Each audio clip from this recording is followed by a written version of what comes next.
అంతర్వేది బీచ్లో ఘోర ప్రమాదం చోటు చేసుకుంది. న్యూ ఇయర్ వేడుకల్లో విషాదం నెలకొంది. సముద్రంలోకి థార్ వాహనం దూసుకెళ్లినట్లుగా తెలుస్తోంది.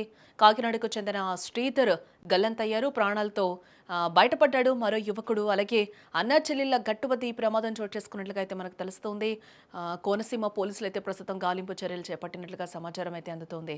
డాక్టర్ బిఆర్ అంబేద్కర్ కోనసీమ జిల్లాలో విషాదం నెలకొంది. సఖినేటిపల్లి మండలం అంతర్వేది అన్నా చెల్లెళ్ల గట్టు వద్ద న్యూ ఇయర్ వేడుకలు జరుపుకోవడానికి వచ్చిన పర్యాటకుల్లో ఒకరు సముద్రంలో గల్లంతయ్యారు. కాకినాడకు చెందిన ముగ్గురు స్నేహితులు శ్రీధర్, సూర్యకిరణ్, వెంకట సాయినాథ, గోపీకృష్ణ కలిసి అంతర్వేది బీచ్లోని యాపిల్ రిసార్ట్స్ కు చేరుకున్నారు. అక్కడ రూమ్ తీసుకుని కొత్త ఏడాది వేడుకలను జరుపుకున్నారు. అయితే అర్ధరాత్రి 11:30 సమయంలో సూర్యకిరణ్ రూమ్లోనే ఉండగా శ్రీధర్ మరియు గోపీకృష్ణ తమ థార్ జీపులో బీచ్ ఒడ్డున షికారుకు బయలుదేరారని చెప్పుకోవచ్చు.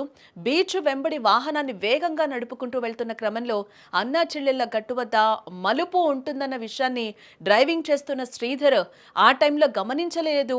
దీంతో అదుపు తప్పిన థార్ జీపు నేరుగా కూడా ఒకసారిగా సముద్రంలో అల్లల్లోకి దూసుకెళ్లిపోయినట్లుగా కూడా తెలుస్తూ ఉంది. వాహనం నీటిలోకి వెళ్తూ ఉండటాన్ని గమనించిన గోపీకృష్ణ అప్రమత్తమై వెంటనే జీప్లో నుంచి బయటకు దూకేయడం జరిగింది. అక్కడున్న స్థానికులు వెంటనే స్పందించి గోపీకృష్ణను సురక్షితంగా బయటకు తీశారు.